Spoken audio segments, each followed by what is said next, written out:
Speaker of Parliament is urging government to, as a matter of urgency, develop innovative strategies to inculcate the habit of reading into the youth of the country. The Speaker has meanwhile expressed dissatisfaction over the indiscriminate patronage of foreign telenovelas in the country.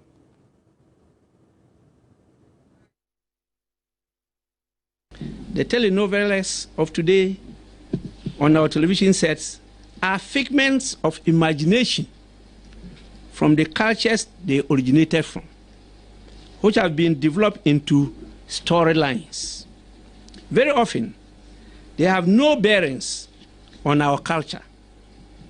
These become storylines that captivate us to the extent that we are not prepared to miss even one episode. These days, I've been talking to a lot of women to stop watching those telenovelas because they are corrupting them to the extent that their husbands may no longer know them.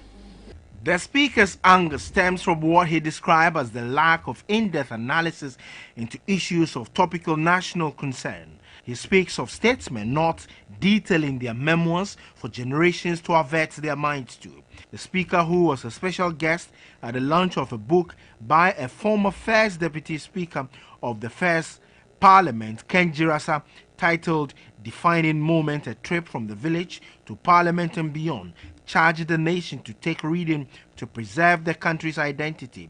It is high time that government and the managers of our education sector developed innovative strategies that will bring back the culture and habit of reading, particularly among the youth. The former Deputy Speaker, Ken Girasa, after 15 years of service as a parliamentarian, says his works in the book are a living testimony of a dedicated service and sacrifice to a cause he does not regret.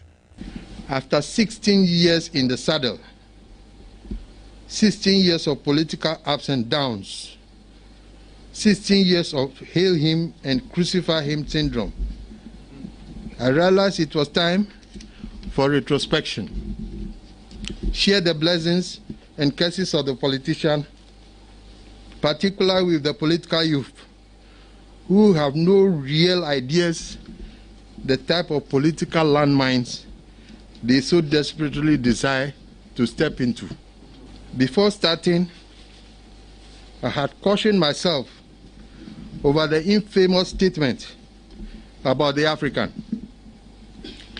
The commentary is to the effect that if you want to hide some information from the African, put it into a book.